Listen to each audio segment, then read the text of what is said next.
It is a bittersweet day. It's a celebration in that everybody's back to work today. First of all, everybody's back in a position where they can begin to take care of their families properly again.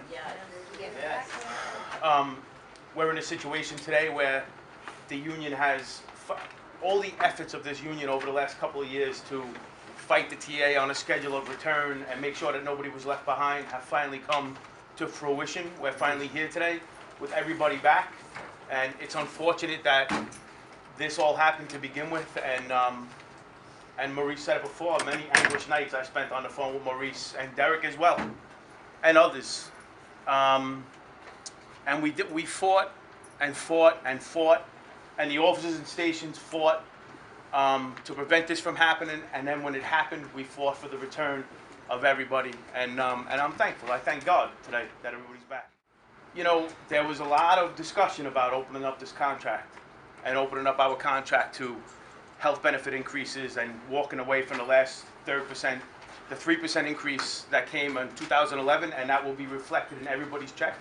When you come, everybody's coming back to work today with their health benefits intact, with raises that weren't there when you left, and the reason for that is the union would not open up the contract, and Jay Walder, the former chairman of the MTA, who has been chased out of town, decided that instead of doing the right thing, Jay Walder had the money in the bank to prevent all of this from happening, and he decided to get into a game of chicken with the union, and he used 900 or so families, 962 families, as a pawn in a game of chicken to try to break open this contract and hurt Local 100 over the long term, which he put a tremendous amount of pressure on the union to do. And I just want to say one thing. There were state unions that opened up their contract to avoid layoffs, and a year after they opened up their contract, the governor of New York State, or the agency that they work for, came back and threatened layoffs again if they didn't give up more concessions.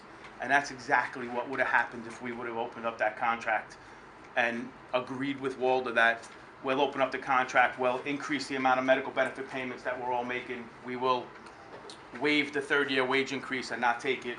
If we would have agreed to that, we would be in a disastrous situation right now. Absolutely disastrous. We're in contract negotiations right now, instead of being in a negotiation where we're actually negotiating from a little bit of a position of strength, because we are the only big state union right now that has not been shackled with these massive concessions that other state workers have. But if we would have agreed to the concessions to avoid layoffs back in 2010, they would have came to us during this contract negotiation and said, either you're going to agree to these massive concessions that other state workers have, or we're going to lay more people off. So by drawing a line in the sand back in 2010, it's unfortunate that there were human casualties. There were casualties of Local 100 families, but we're in a stronger, better place for it today.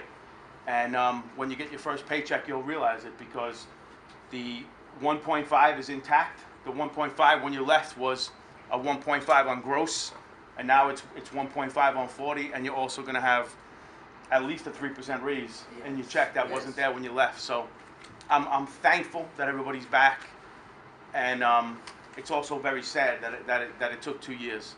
But the union didn't forget, and the union didn't leave anybody behind. And I think I'll leave it at that. I'm, again, just thankful. I'm thankful.